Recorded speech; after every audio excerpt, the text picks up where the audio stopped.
दासी नौकरानी episode number 50।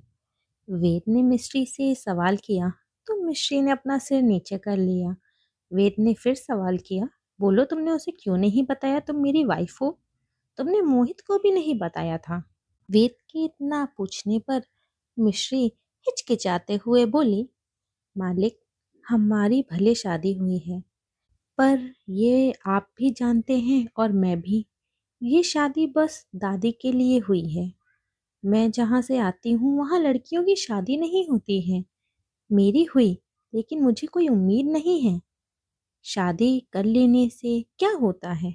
कुछ चीजें बस नाम के लिए होती हैं। जैसे हमारी शादी, हमारे बीच कभी नौकर और मालिक के सिवा कोई दूसरा रिश्ता नहीं हो सकता। मैं ये बात अच्छे से जानती हूँ। मुझे अपनी जगह और अपनी औकात अच्छे से पता है। मेरी चादर कितनी है ये भी पता है।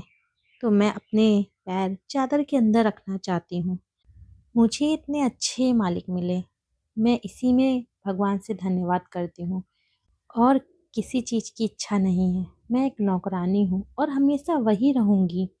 मैं आपके बराबरी पर कभी नहीं आ सकती और हमें अपनी असलियत कभी नहीं भूलनी चाहिए। बस इसीलिए मैं आपके नाम का बिल्कुल भी इस्तेमाल नहीं करना चाहती हूँ। मैं जो हूँ वही बन के रहना चाहती हूँ। मैं एक नौकरानी हूँ और हमेशा नौकरानी ही रहूंगी।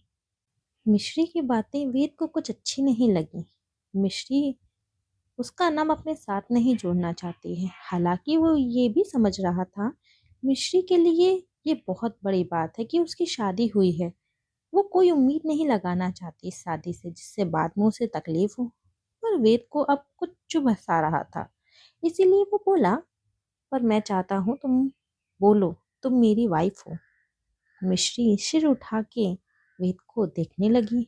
वेद ने मिश्री के गाल पर हाथ रख लिया और सीरियस टोन में बोला, आगे से कोई पूछे तुम कौन हो तो बोलना तुम मेरी वाइफ हो, समझी? मिश्री एक टक वेद को देख रही थी। उसे वेद का ऐसे बोलना बहुत अजीब लग रहा था। वेद क्यों चाहता है वो उसका नाम ले, जबकि वेद तो उससे नफरत करता है ना। उसकी शक्ल तक देखना पसंद नहीं करता। मिश्री के मन में हजारों सवाल चल रहे थे जिनको वो वेद से पूछना चाहती थी, पर उसके अंदर हिम्मत नहीं थी। वेद फिर मिश्री से बोला, चलो हमको मोहित के घर जाना है, और हाँ, मुझे वहां सबके सामने मालिक मत बोलना। मिश्री अब और कंफ्यूज हो गई और बोली, मालिक, मालिक ना बोलूं तो क्या बोलूं? वेद बोला, कुछ भी बोलो, पर मालिक मत बोलो। मिश्री का मुंह बन गया और वो बोली, आप मेरे मालिक हो तो मालिक ही बोलूंगी ना। वेद बोला, मैं हस्बैंड हूं तुम्हारा, मालिक नहीं, समझी? मिश्री एक बार फिर शांत पड़ गई। उसे वेद का ये नया रूप समझ नहीं आ रहा था। इससे अच्छा तो वेद पहले था, कम से कम समझ तो आता था। मिश्री शांत सोच रही थी कि वेद उसका हाथ पकड़ के बोला, अब चलो भी। मिश्री वेद के साथ खिंचती चली गई। वेद मिश्री को पार्किंग में लेकर के आया और सबसे पहले मॉल के लिए निकल गया, क्योंकि मिश्री जीन्स टॉप में बहुत छोटी लग रही थी। और अब वेद नहीं चाहता था कोई मिश्री को उसकी बेटी समझे। इसीलिए वेद चाहता था मिश्री अब ऐसे तैयार हो कि वो थोड़ी सी बड़ी लगे।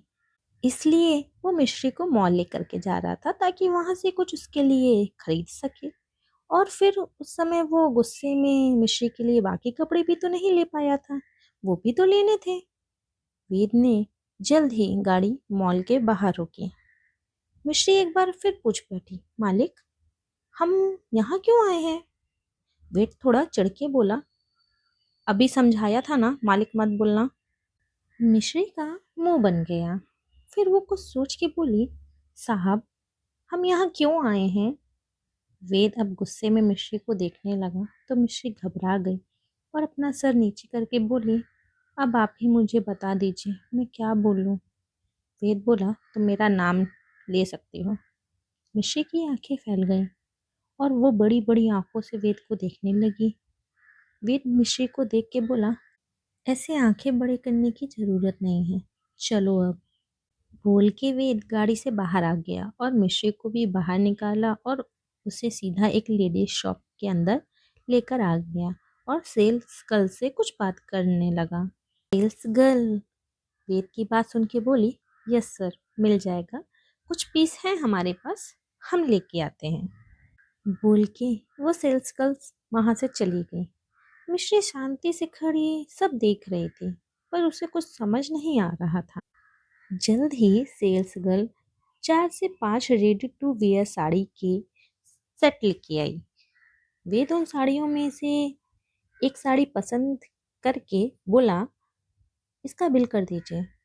सेल्स गर्ल जल्दी से बिल करके ले आई तो वेद वो साड़ी मिश्री को देते हुए बोला, जाओ इसे पहन के आओ। मिश्री हैरान हो गई और बोली, क्या ये मैं पहनूं? वेद बोला, हाँ, और ओवर एक्सप्रेशन देना बंद करो, जाओ तुरंत चेंज करके आओ। मिश्री अब क्या करती, वेद से कुछ बोल भी तो नहीं सकती थी, इसीलिए चेंज करने चली गई। जब तक वेद ने मिश्री के लिए बाकी कपड़े पसंद किए और उसका बिल करवाया। वेद खड़ा मिश्री के आने का इंतजार कर रहा था कि मिश्री धीरे धीरे चलते हुए उसके पास आने लगी। वेद ने मिश्री को देखा तो बस उसे देखता ही रह गया। ब्लैक कलर की साड़ी में मिश्री बल्ला की खूबसूरत लग रही थी। ऊपर से उसके खुले लंबे बाल, उफ। वेद तो अपनी नजरें ही नहीं हटा पा रहा था मिश्री से। मिश्री वेद के पास आई और हिचकिचाते हुए उसके सामने खड़ी हो गई।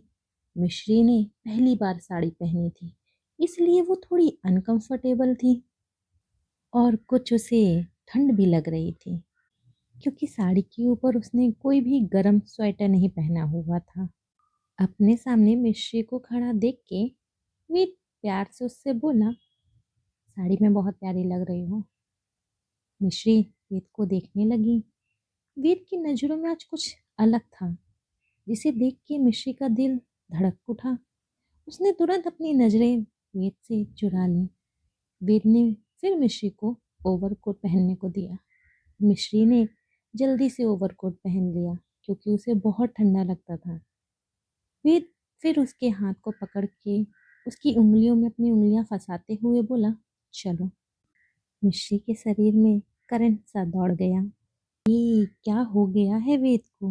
वेद उसके साथ ऐसे बिहेव क्यों कर रहा है? अब मिश्री का दिल अलग ही रफ्तार में चल रहा था। अचानक से 2 दिन में ऐसा क्या हुआ कि वेद इतना बदल गया? वेद ने फिर मिश्री को गाड़ी में लाके बैठाया और दोनों मोहित के घर के लिए निकल गए। मिश्री अपना दिल थामे बैठी थी और ऐसा इसलिए भी था क्योंकि वेद उसका हाथ थामे गाड़ी चला रहा था। अब तो मिश्री को लग रहा था वो गाड़ी से कूद जाए, पर बेचारी क्या करती। वेद ने उसका हाथ जो पकड़ के रखा था वो तो गाड़ी से भी नहीं कूद सकती थी। कुछ ही समय में दोनों मोहित के घर पहुंचे तो मिश्री तुरंत गाड़ी से उतर के भागने की फिराक में थी, लेकिन वेद ने उसे रोक लिया। मिश्री का दिल मानो मुंह को आ गया। अब वेद ने क्यों रोका है उसको? वो सोच रही थी कि वेद उतर के मिश्री के साइड आया और पीछे से एक बैग निकाला और फिर मिश्री के साइड का डोर ओपन करके मिश्री को वो बैग देते हुए बोला, इसे पहन लो। मिश्री ने बैग ओपन करके देखा तो उसमें हील्स थी, पर ये सपोर्ट वाली हील थी। गिरने का कोई डर नहीं था, लेकिन मिश्री पहली बार ऐसी सैंडल पहनने वाली थी। ये सैंडल बांधने वाली थी तो मिश्री को समझ नहीं आया वो कैसे पहने।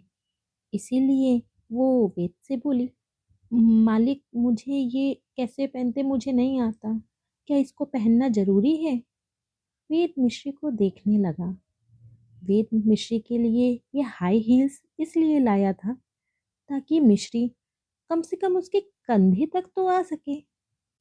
अब वो ऐसा कुछ नहीं चाहता था जिससे मिश्री उससे बहुत छोटी लगे। वो चाहता था मिश्री उसके बराबर की लगे, इसलिए वो जो कर सकता था वो मिश्री के लिए कर रहा था।